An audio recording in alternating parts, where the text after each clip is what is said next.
Hey friend, can I take you with me on a sailing adventure to my favorite place in the entire world?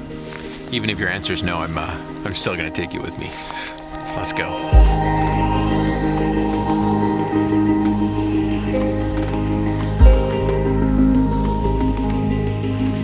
So on this adventure, we're on the sailing vessel Porpoise, a boat that I absolutely love and have so many fond memories of.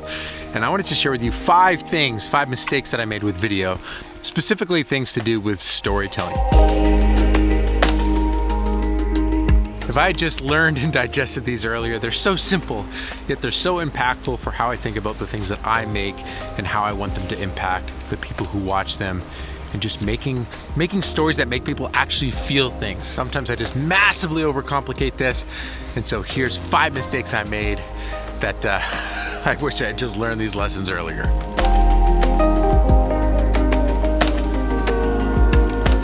Some of the footage you're going to be seeing throughout this video was taken by attendees of my last Adventure Film Academy workshop. It was such a delight to be able to host these trips again, and I'll tell you more about the whole experience as this video develops. But the biggest mistake that I personally continue to make, and was also the inspiration for this video in the first place, is the mistake that believing that with more experience I gain as a filmmaker, and the longer that I do storytelling, the easier it will then become to make things that I am proud of. In my experience, that has simply not been true. We're sailing, we made it.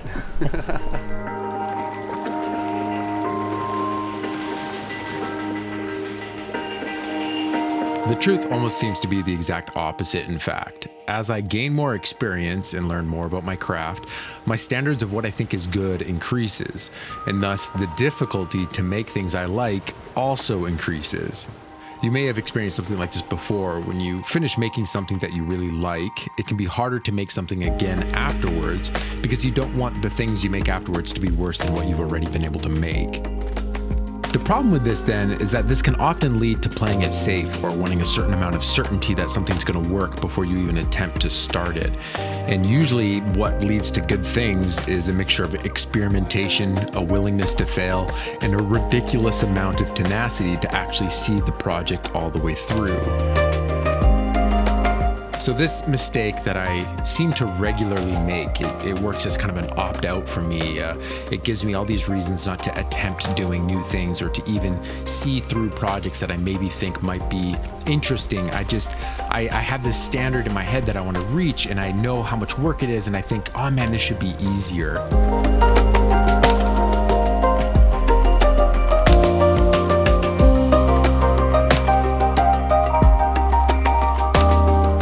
Jump right into the second mistake that I continually make, and this is more of a practical storytelling tip. When I go sailing, it's not often the days that are the most sunny bluebird days that I remember. It's the ones where we wake up with pouring rain coming down on the deck and the pitter patter, and you look outside and it's got this foggy quality to it, and going outside is cold and it's rainy and it's a bit of a struggle. But those are the days that I remember. Flossie, how are you doing? I'm so excited, and this is just an awe-inspiring place to be. And so from that, while you're trying to make a video that's filming other people or filming yourself, the annoyances that you run into, the conflict, the rain, the storm delays, the injuries, the reason why you can't do the hike, those things that you might just think are preventing you from making a good video might actually be the very qualities that would make your video interesting, have texture, be unique.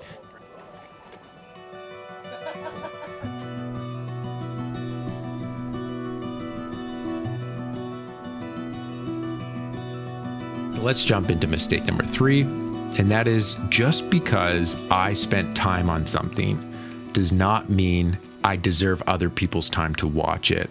Now, this is a really painful pill to swallow as a filmmaker, and it happens over and over again where we think just because we filmed the thing that we should put it in the edit. You know, there's all those tropes that go along with cutting those things out.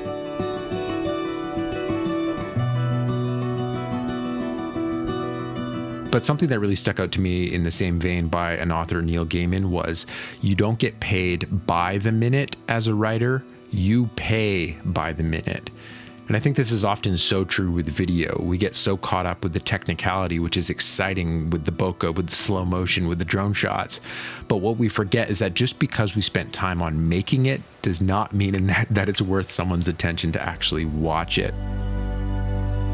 It's easy to get into just the normal routine of just going through the motions of making a video. But before I actually even hit record on the first clip, I'm trying to do a better job of actually brainstorming what would make an interesting idea or story in the first place at all. What's my remix? What's my twist? And that's a challenge that I'm trying to take into every new project that I work on. And it takes a lot of focused effort.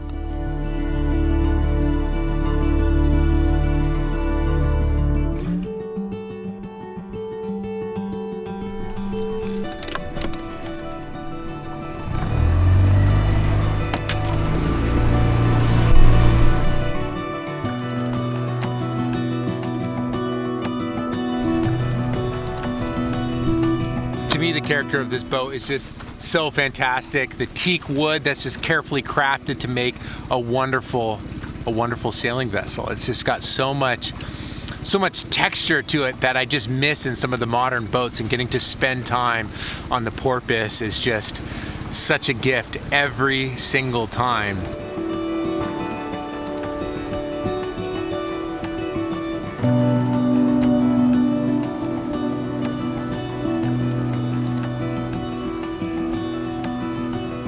And I love being able to take other people out with me onto the Porpoise, because I want everyone to be able to experience this. I want everyone to be able to come out, go sailing in the coastal mountains of BC, and to see what I arguably think is the most beautiful place to sail in the world.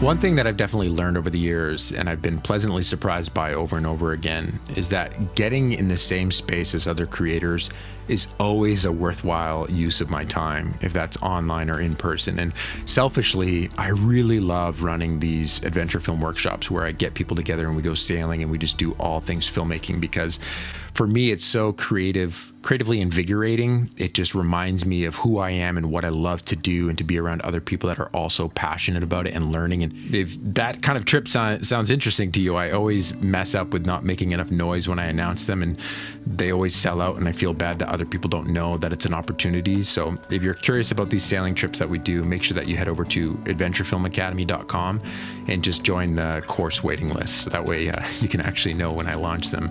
And Adventure Film Academy is kind of my outlet for sharing what I love about storytelling and filmmaking. I used to just respond to emails over and over again, but I realized it would be so much more fun to actually go through learning as a community with accountability. So that's through our in-person workshops and also the courses that we run. Filming this guy, and there's me filming him. It's the BTS.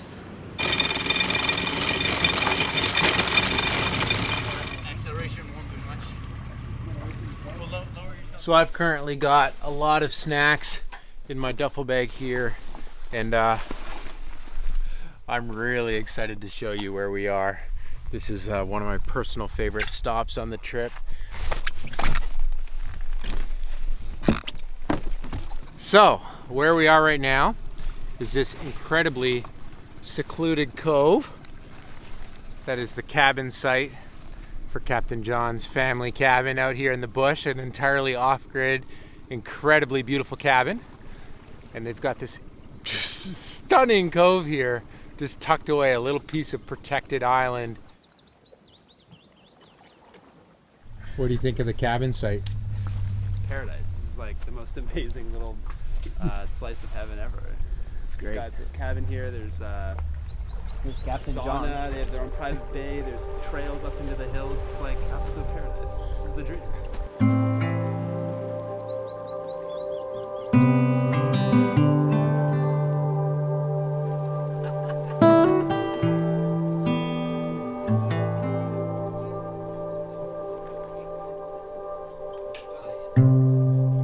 Okay, so mistake number 4 is when I forget to take ownership over how I want to be remembered.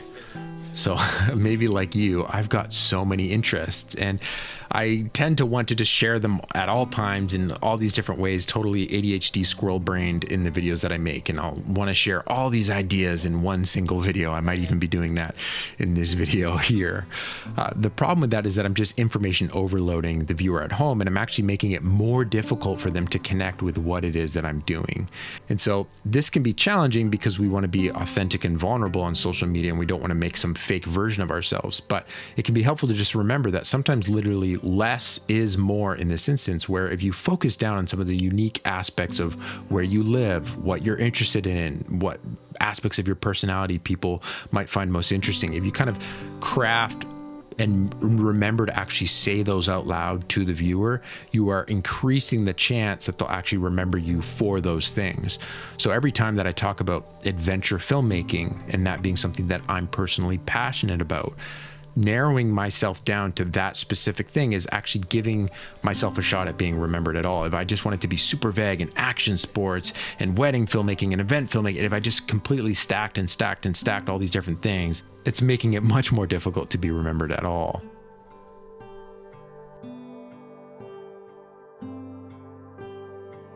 So with that, I want to take a moment to tell you about the sponsor of this video, and that is Squarespace.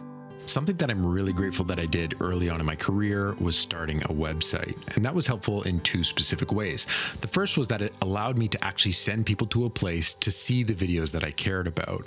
All these things that I had poured my heart into, I could actually tell people to go here to see them on my website. And second, it allowed me to share my work so that way I could get hired and paid to do it again. And this was a big step that allowed me to actually go full time, was having a place that I could send potential clients to where they could see my best work and reach out about actually hiring me. So I strongly recommend, if you're a creative who wants to level up their work, definitely get a website going, and Squarespace is a fantastic way to do this. They've got an all-in-one website builder that's got everything you could possibly need with great functionality for communicating with clients or sharing your best work. I recommend heading over and starting a free trial, and when you're ready to commit, make sure that you use my code for 10% off your first purchase of a website or domain.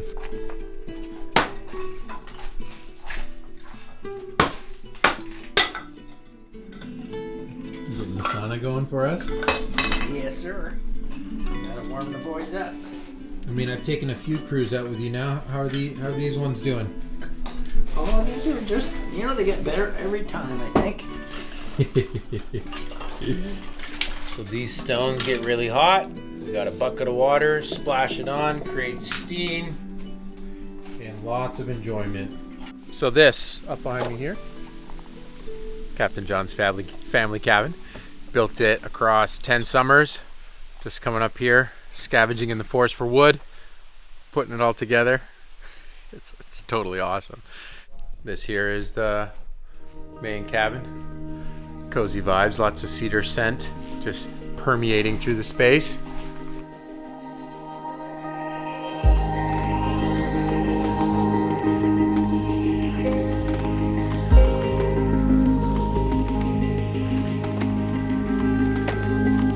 Wrap up here with my final mistake, and that is forgetting where I place my value in what it is that I make. And when we put things online, it's hard not to evaluate how it's doing by its virality, by its performance, by its metrics. But it's so easy to forget that those things aren't synonymous with quality storytelling. So what's the difference between something that's just entertaining and something that actually impacts someone? I would argue the difference maker there is story. So when you take ideas and meaning and feelings and you try to embed them into an experience, and it's intentional and it's not just noise, that is a worthwhile thing to do, even if it doesn't catch the masses per se. And so this kind of goes twofold. And one is, if there's stories that I care about, it's worth putting some effort into figuring out how do we tap into that virality? How do we make it stand out from the noise? But just because it doesn't do well on the metrics does not mean that it wasn't a worthwhile thing to make and that it didn't connect with the people who did see it. So I do think that quality storytelling, even if you don't crack that virality angle on it, is still a really beneficial thing to do. Taking ideas, taking experiences, packaging them up into this crafted experience for a viewer to kind of go through I think that will always be a worthwhile endeavor. And anytime that I talk myself out of it because I'm just nervous that it's not going to do well, I think that's a shame. And I hope that I do that less in my life as I go forward and desire to tell more and more stories that I'm personally proud of. I want to thank you for joining in on this sailing experience with me and kind of listening to some of these thoughts. If you're a part of my audience, you may notice that I've been taking a bit of a break. It's almost 2 months counting with only a couple of videos in there. And that's been really helpful for me. And this is something that I like to do basically every year. There'll be month-long stretches where I don't upload because it's so helpful for me to kind of just reflect on what is it that I'm actually doing and where do I want to go moving forward and what mistakes do I need to learn from before I just keep making them over and over and over again. So I vastly appreciate kind of this exchange back and forth with you, the viewer, especially as you just patiently wait for whatever it is that I make next. And that means a lot to me. So thanks for hanging around. Thanks for watching the things that I put onto the internet. And I'll catch you in the next one. Remember, life's better when you make stuff. Peace.